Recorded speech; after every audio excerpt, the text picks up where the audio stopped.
Então vamos hoje prosseguir com essa temática Causas Espirituais da Depressão, que está no livro Depressão e Obsessão. Mas vamos ver aqui primeiro a introdução, que é extraída do livro Fonte Viva, capítulo 96.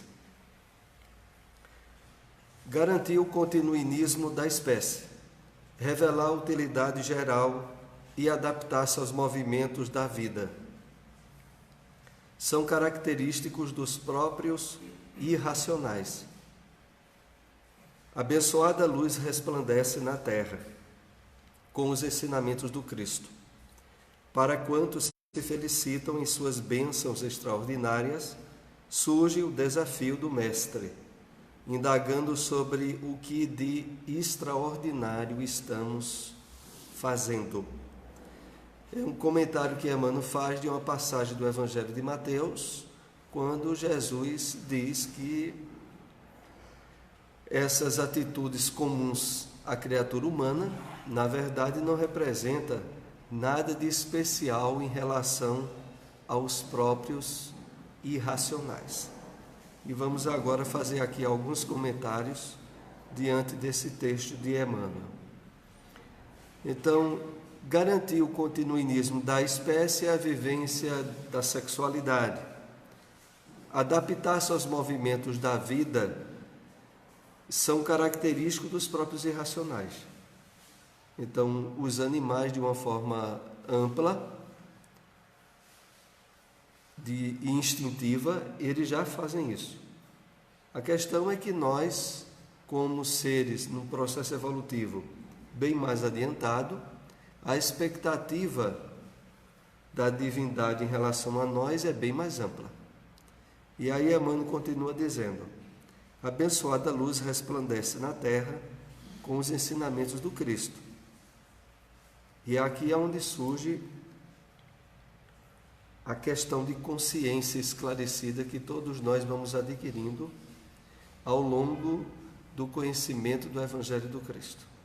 E naturalmente a consciência nossa estabelece padrões e metas diferenciadas de acordo com as possibilidades evolutivas em que nos encontramos. É por isso que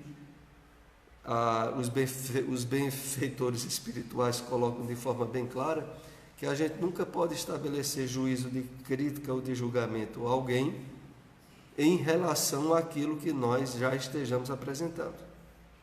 Afinal de contas, a variedade de níveis evolutivos que cada um de nós vem estabelecendo ao longo de várias encarnações são os mais variados possíveis.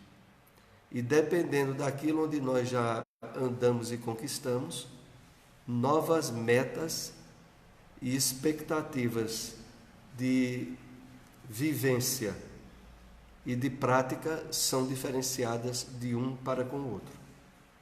Mas chegamos aqui à parte final, quando Emmanuel diz: para quantos se felicitam em suas bênçãos extraordinárias, surge o desafio do Mestre. E aqui tem um aspecto que é muito importante a gente refletir sobre essa linha, quando Emmanuel diz: para quantos se felicitam em suas bênçãos extraordinárias. Porque dentro da proposta da revelação espírita sobre os ensinamentos do Cristo, nós somos chamados e acordados e preparados para uma expressão de comportamento e de vida nos padrões do Evangelho, mas de forma espontânea, consentânea e feliz, e não por estar cumprindo ordens ou determinações. Então, surge exatamente por causa disso o desafio do Mestre, indagando sobre o que de extraordinário estamos fazendo. Então é preciso que cada um de nós que já foi abençoado com o conhecimento da doutrina espírita esteja sempre fazendo o seu exame de consciência em termos de o que é que diferente para a maioria em termos positivos eu tenho realizado. Porque de mim a espiritualidade espera coisa melhor em termos gerais a todos aqueles que hoje estão sendo abençoados pela luz do Consolador prometido, que é o Espiritismo. Então, causas espirituais, chakras. Nós estivemos aqui comentando no nosso último encontro esses fatores determinantes espirituais sobre o processo depressivo. É claro que a abordagem espírita vai se diferenciar da abordagem puramente científica ou materialista, porque nós vamos entendendo que as causas reais do processo depressivo, que é a grande chaga da humanidade, e nisso não há exclusão de religião, não há exclusão de nenhum nível.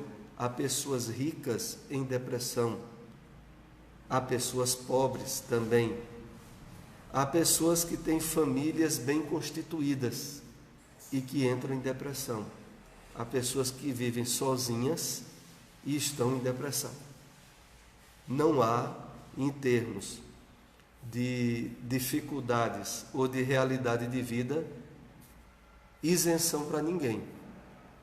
E aí a gente, nas nossas análises, nos nossos últimos encontros aqui, a gente viu que há um elemento comum, o materialismo, em que tem se sustentado as propostas da sociedade atual em que nós vivemos. Aí está um grande foco desencadeador de todas as situações conflitivas, levando aos aspectos da depressão, quando se diz cujas causas são espirituais, porque em verdade é o espírito o principal determinante da forma com que ele encara as dificuldades e as propostas da sua experiência encarnatória. E também pelo outro fato de que, muitas vezes, se já reencarna portador de todas as síndromes características da depressão. Há crianças que já apresentam a depressão em termos de diagnósticos médicos. E aí a origem é puramente espiritual, em termos reencarnatórios. Mas vamos agora aprofundar, sobretudo na questão dos chakras, que é os centros de força. Ora, os chakras são abordados nas obras de André Luiz. Não são abordados, por exemplo, nas obras básicas da codificação. Não se fala sobre isso, a princípio, porque, como nós entendemos ao estudar a doutrina espírita, a codificação se desdobrou nas obras subsidiárias, das quais as principais são aquelas vindas através da mediunidade de Francisco Cândido Xavier. Então, nas obras de André Luiz, nós vamos tomar conhecimento sobre os chakras, por exemplo, no livro Missionários da Luz, no capítulo referente aos passes. Ali vai se falar sobre os centros de força e o direcionamento que a espiritualidade faz na expectativa de solução de certas problemáticas que, apresentando-se no corpo físico, têm a sua matriz no corpo espiritual e nos locais designados como centros de força ou chakras. Então, agora a gente está começando a entender que as alterações que começam na nossa mente, nos padrões habituais do que nós pensamos, com reflexo nos nossos sentimentos e emoções, vão alterar a constituição desses centros de força, fomentando o incremento dos processos obsessivos e depressivos, quando essas energias que vêm a partir do pensamento nosso são de desequilíbrio ou em desarmonia com as leis divinas.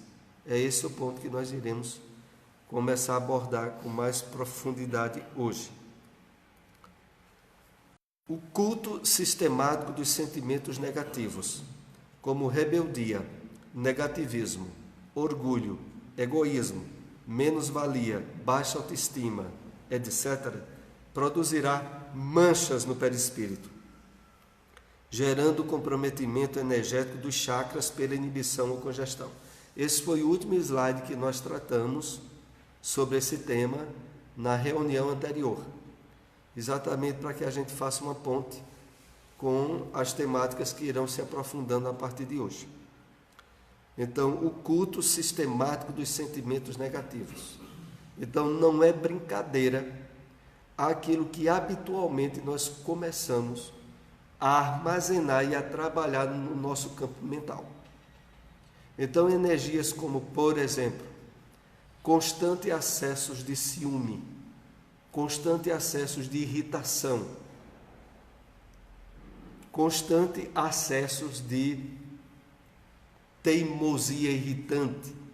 Qualquer área onde os fatores emocionais começam a receber uma impregnação de energia negativa, se isso tiver um processo de continuidade, vai afetar os nossos centros de força. E para termos uma ideia, esses centros de força harmonizados e equilibrados é que sustentam a harmonia da saúde física nossa.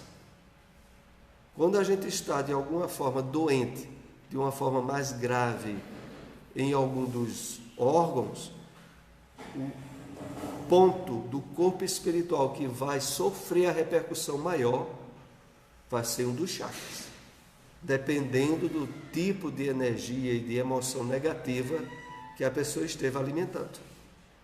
É esse ponto que nós iremos, a partir de hoje, ver sobretudo a parte do primeiro chakra, o chakra básico, quando ele é atingido por energias de desalinho, de desequilíbrio.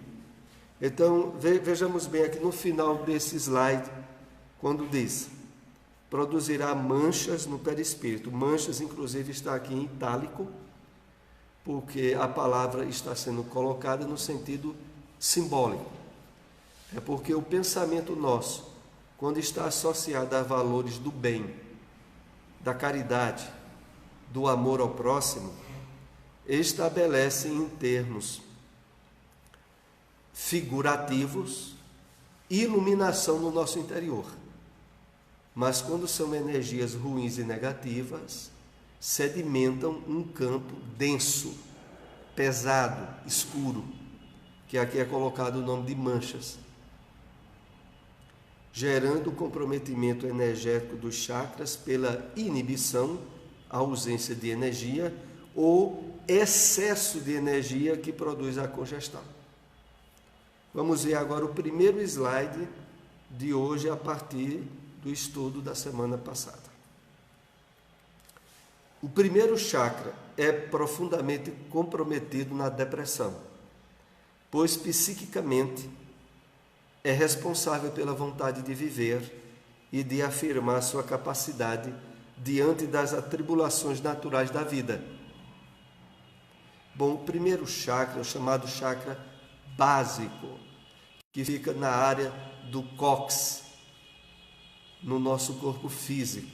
Esse chakra, quando há esse comprometimento ocasionado pelas energias associadas ao pensamento em depressão, vai criar um círculo vicioso, aonde o pensamento negativo provoca uma alteração nos níveis energéticos desse chakra.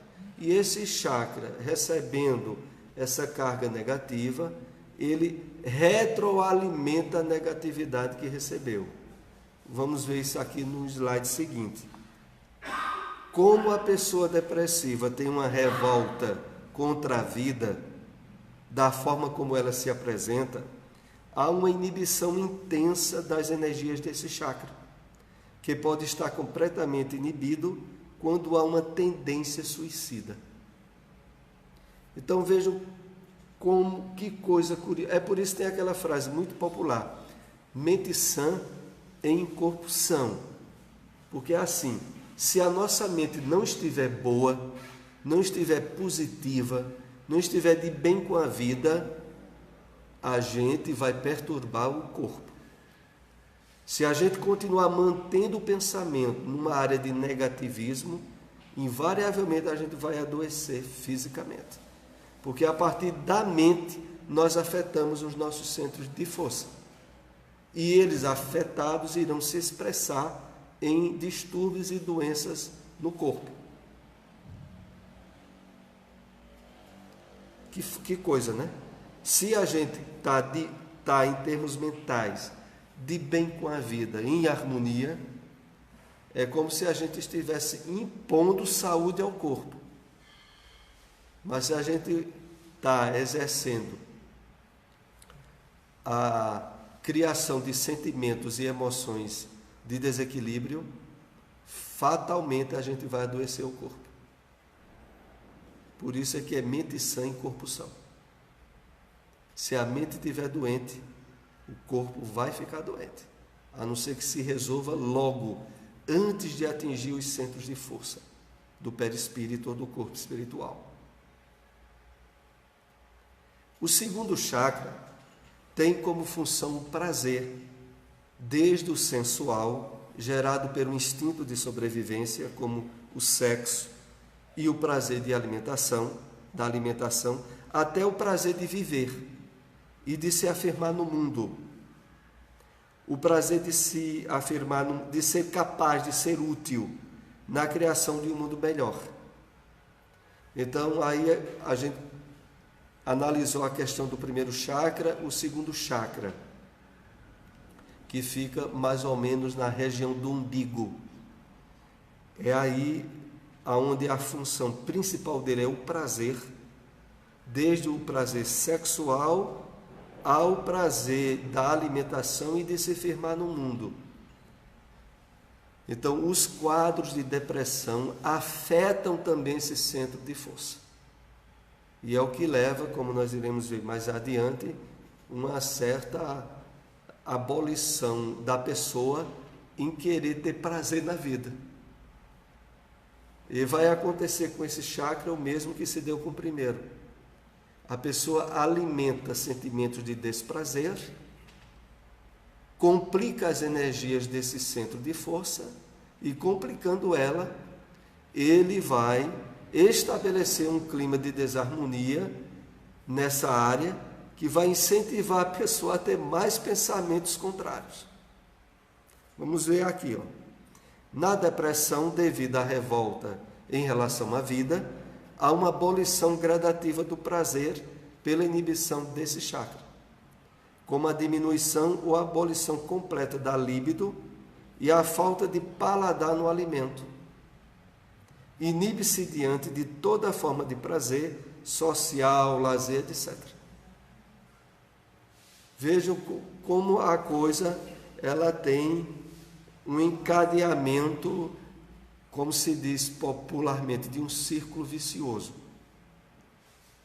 A pessoa resolveu mentalmente a estar de mal com a vida, e nesse estado de mal com a vida ela afeta toda a estrutura orgânica dela, a partir dos centros de força.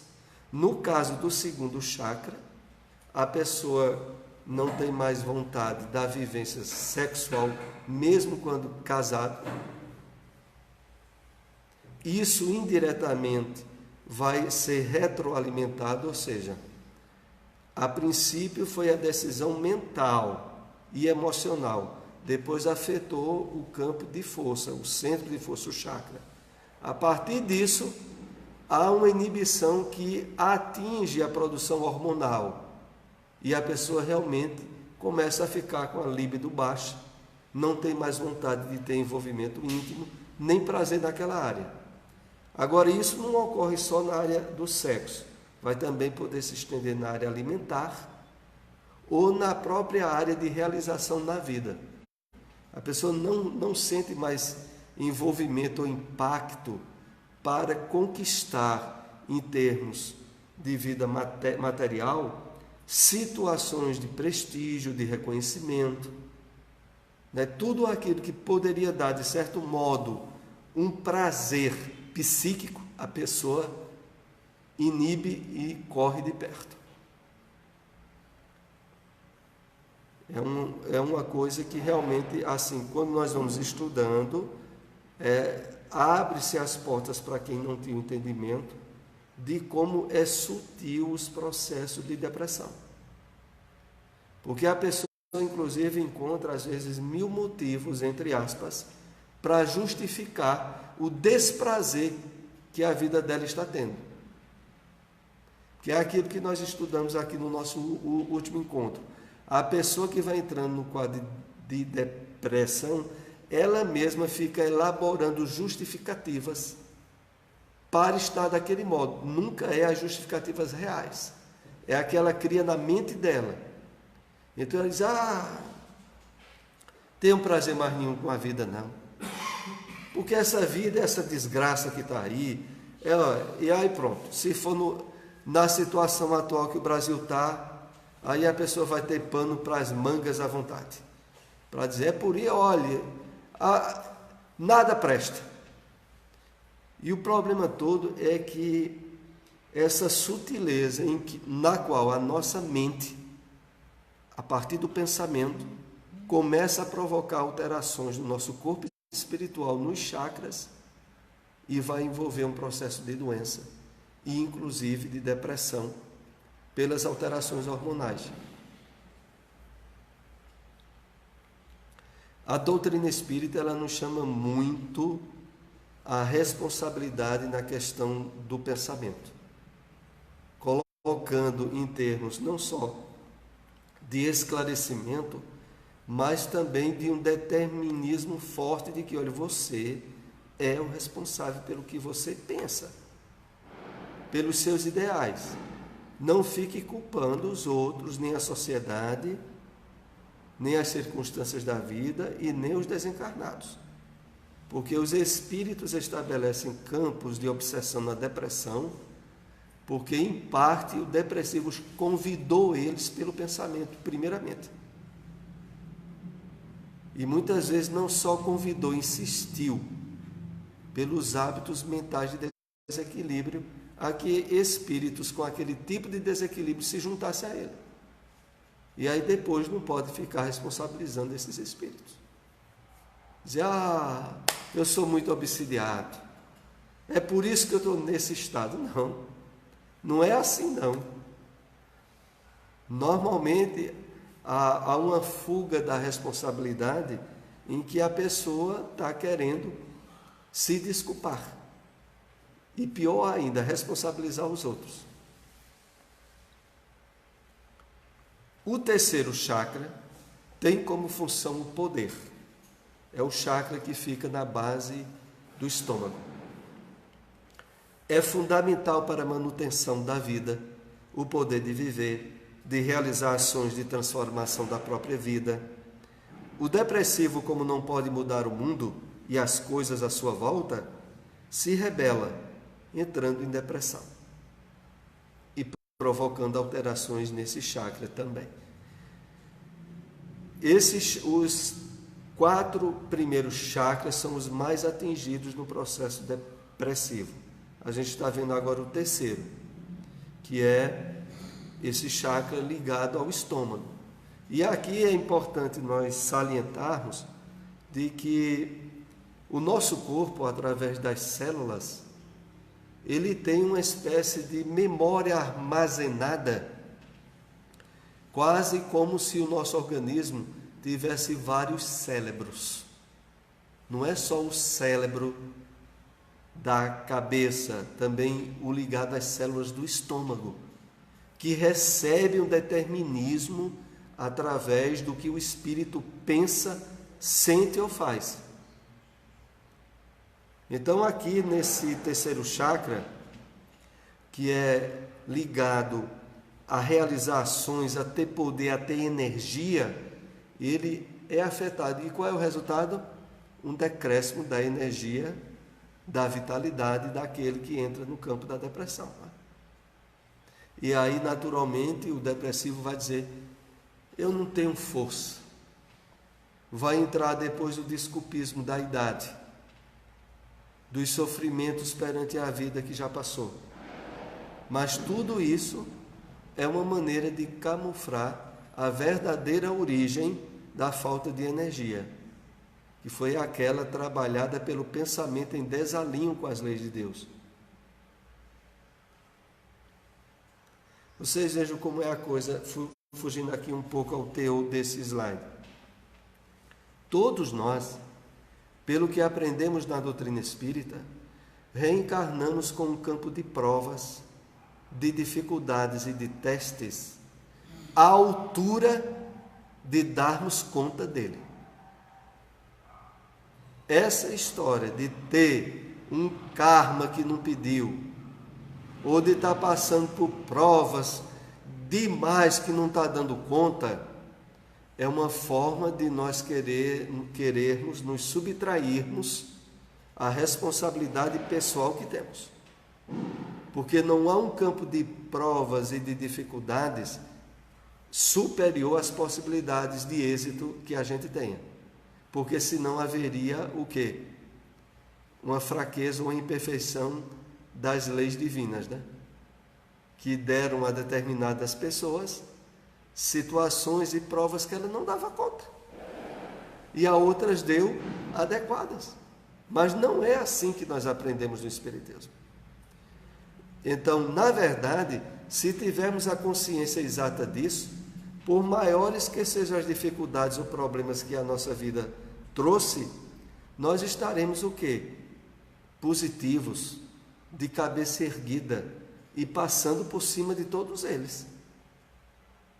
Porque sabemos que nos foi dado possibilidades de sucesso em qualquer área de prova que a vida nos apresente.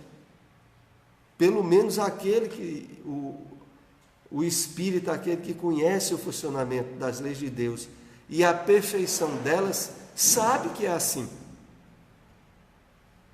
Então, assumir uma atitude de rebeldia, de contrariedade, que vai dar campo à depressão, é uma atitude possibilitada pelo livre-arbítrio que nós temos, mas é uma atitude desastrosa, cuja responsabilidade é cada um de nós que resolve seguir por esse roteiro. Essa é a questão. Vamos continuar. Nessa parte final aqui diz assim, ainda é bom salientarmos: o depressivo, como não pode mudar o mundo e as coisas à sua volta, se rebela. Então a pessoa está passando por certo tipo de prova que ela diz: eu não dou conta, ou eu não merecia, não era para eu passar por isso. Aí ela se revolta ou se rebela intimamente contra Deus, contra a vida. E vai, a partir daí, estabelecer todo um campo de pensamentos alimentados em cima de um desgosto individual, cujo responsável único, à luz do Espiritismo, como nós entendemos, é a própria pessoa. É a própria pessoa. E aí alguns de nós poderíamos dizer: mas e para aqueles que não são espírita, não conhecem a justeza do funcionamento das leis de Deus e não sabem que realmente, por pior que seja a circunstância da vida que esteja passando, seriam provas adequadas a ela. Vejam só, o que nós aprendemos no estudo da doutrina espírita e principalmente nas obras de André Luiz, é que as circunstâncias pessoais que vivemos, quer na área da família, da religião, dos objetivos e gostos que nós temos perante a vida, diz respeito às conquistas espirituais que trazemos do passado. De tal modo que, independente da circunstância individual de qualquer um de nós estamos no lugar certo, nas circunstâncias certas e com as possibilidades ideais de superar aquela prova. Se a prova chega para alguém que ainda não teve o conhecimento espiritual da vida, mas vem dentro dessas circunstâncias. Ou seja, mesmo sem ter o conhecimento, ele tem habilitações para resolver de forma positiva. E é por isso que lhe aconteceu. Continuemos. Essa é uma atitude comodista, pois ao se vitimar, ele assume a postura de autopiedade para num ganho secundário, ganhar a piedade dos outros, devido ao seu orgulho e rebeldia exacerbados, ou deve ter tudo conforme quer, ou nada serve. É assim que nós vamos percebendo a questão, como se dá com a maioria das pessoas que vão estabelecendo o campo para a depressão. Então, a pessoa assume uma atitude comodista e de se sentir vítima. E o pior, para ter um ganho secundário, que é qual? Os outros ter pena da pessoa. Você é uma pessoa sofredora demais. A sua vida é muito difícil. Esse tipo de apoio que a pessoa quer com a atitude de rebeldia dela. Agora veja, essa atitude se origina em quê? No fato de a vida não ter sido do jeito que ela queria que fosse. Como a vida não foi do jeito que ela queria que fosse, ela diz, essa vida que Deus está querendo me dar, eu não quero. Se não é do jeito que eu quero, eu não quero. E aí estabelece o alicerce da rebeldia, que vai dar campo à depressão. A gente vai notando, quando essa temática é estudada e há um aprofundamento, de que nós somos chamados diariamente a trabalhar a seguinte postura: estar de bem com a vida, independente de problemas ou dificuldades que cotidianamente a gente tenha que enfrentar. Ou a gente tem essa atitude proativa e positiva perante a vida, ou a gente pode, dependendo da extensão, expor alicerces ao estabelecimento de processos depressivos. Então, aquilo que muitas vezes as pessoas gostam de compartilhar como estar grato à vida, estar grato a cada dia que amanhece, todas essas formas de expressão que trabalhe o dia de hoje de forma positiva, não deixa de ser um antídoto, desde que a pessoa leve a sério aos processos de depressão.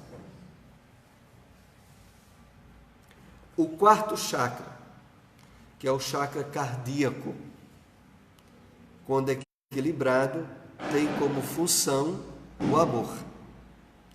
Esse equilíbrio é formado pelo sentimento de alto amor, que irá catalisar as energias provenientes do Criador da vida.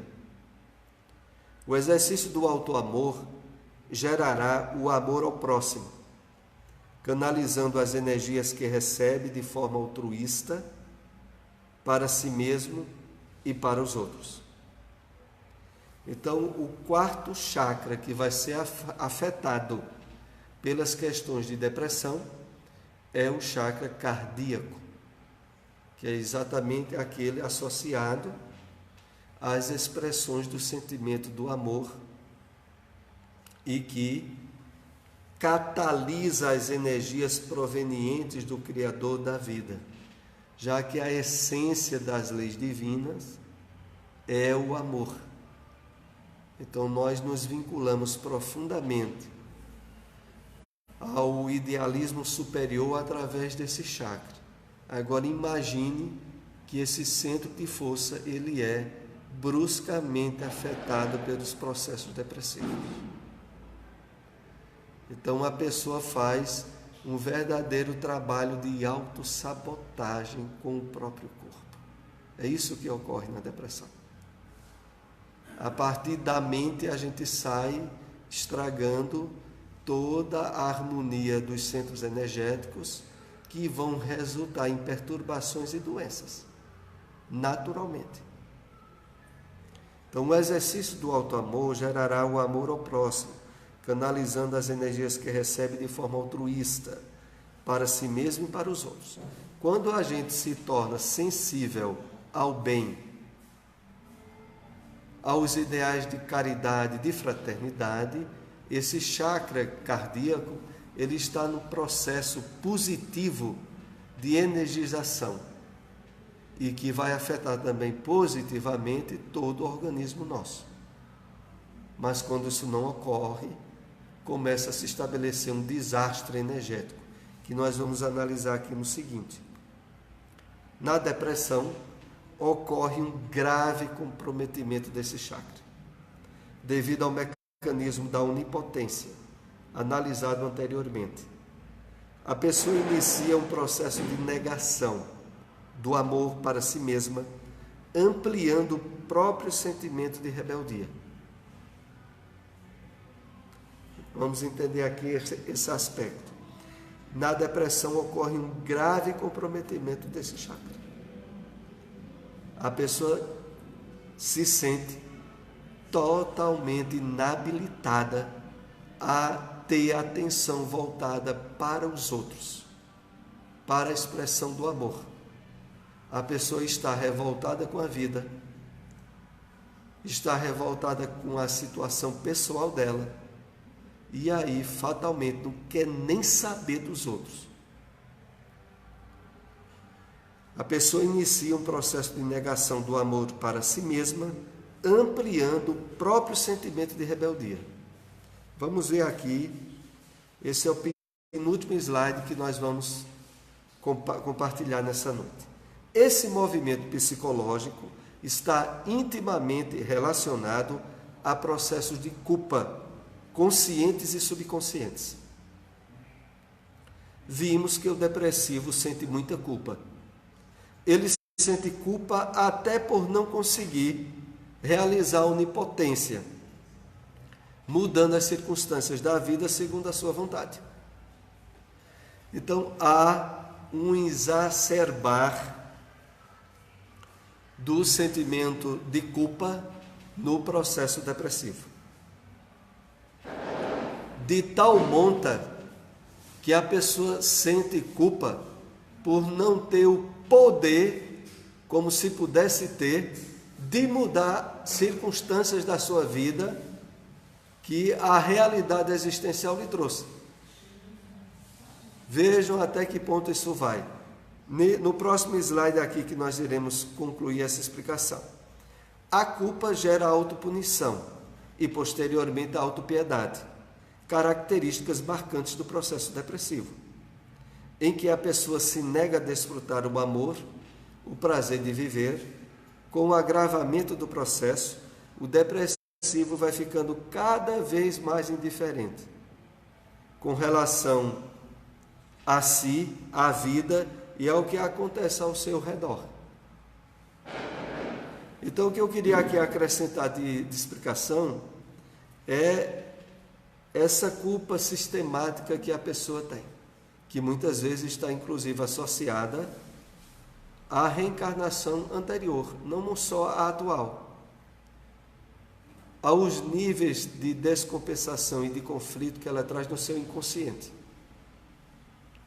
Desde o início do processo reencarnatório, muitas pessoas trazem predisposições para o surgimento da depressão. Essa depressão poderá ser ocasionada na infância, na adolescência ou na idade adulta. A pessoa já trazia uma predisposição proveniente de quê? De coisas erradas que ela já fez no passado e que não foram resolvidas e nem punidas. E agora ela, de uma forma inconsciente, abre campo na rebeldia e na culpa a se autofragelar, a se autopunir, a impor aquela condição exacerbada causada pela própria depressão como se fosse um meio de resgate. O que nós aprendemos que nunca é. Porque todo o sofrimento que nós procuramos de forma voluntária, pelo mau uso do livre-arbítrio, não paga dívida nenhuma, cria uma dívida nova. Então a pessoa entra no processo de culpa, resulta nessa autopunição, nessa rebeldia e em doenças, e na verdade o sofrimento ocasionado pela depressão não está resolvendo circunstâncias originais de erros que deu campo a essa culpa na pessoa. Então está aberto ao entendimento da vida de forma positiva. Perceber quando insinuações na mente, que podem estar ou não ligadas a processos obsessivos, tendem a levar a pessoa a se sentir de mal com a vida, a se sentir culpada, isso tem que ser combatido. Na medida em que é percebido, para evitar que haja no distúrbio desse chakra, que aqui é analisado o quarto chakra, a pessoa vai ter muita dificuldade à frente de se recompor. Então, voltando ainda aqui ao slide, com o agravamento do processo, o depressivo vai ficando cada vez mais indiferente com relação à vida e o que acontece ao seu redor.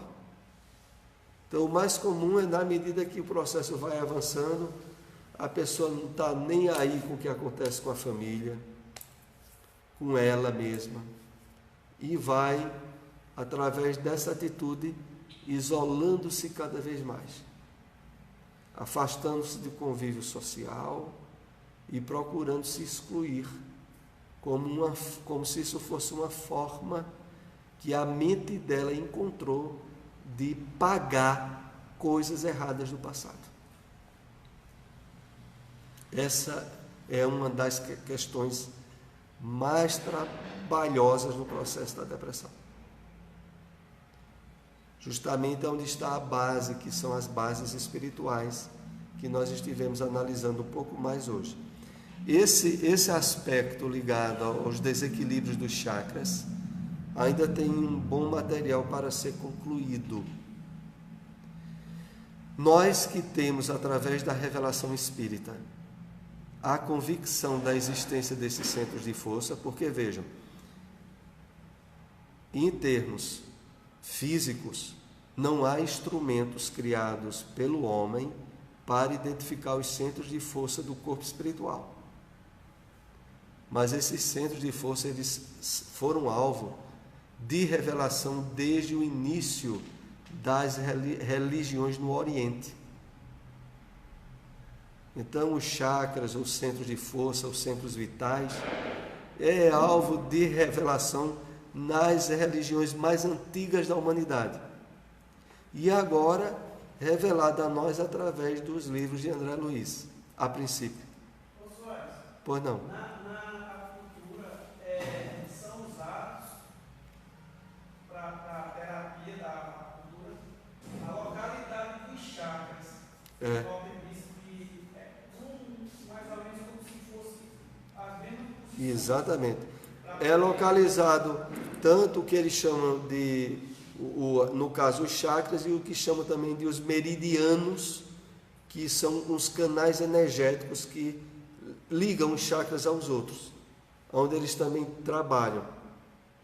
Agora, o interessante de tudo é que, por exemplo, a acupuntura mesmo, cada vez mais ela passa a ser reconhecida como medicina, viu? Mesmo atualmente já como medicina alternativa, inclusive até pelo SUS. Então vejam, é reconhecido como algo que trabalha uma realidade, não é uma hipótese.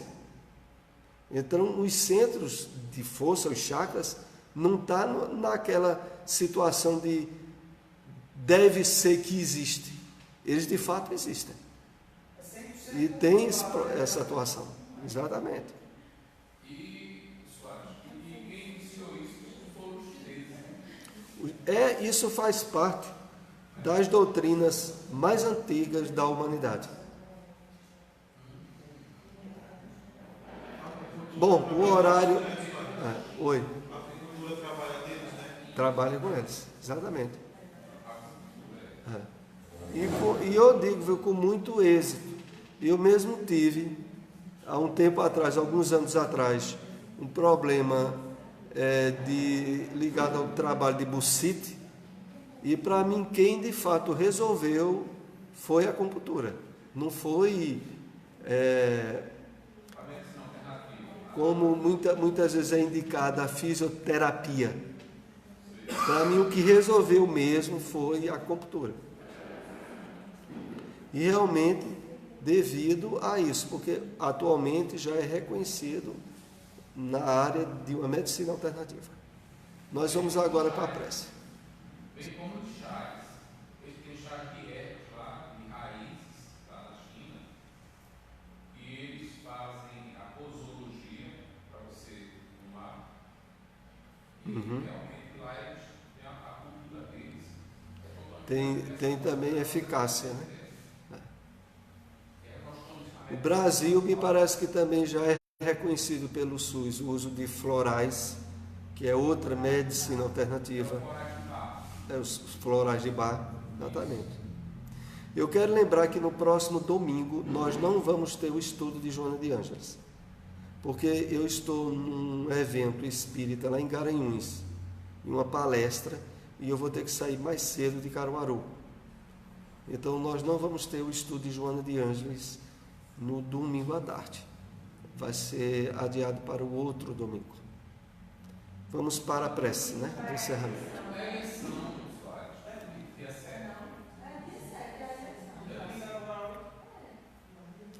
Mas aí no caso, mesmo que seja, mesmo sendo... É dia 30. Dia 30. Então vai ter, sem dúvida. Então vamos para a prece de encerramento, né? Vou pedir à nossa irmã Roseli para fazer a prece de encerramento por nós.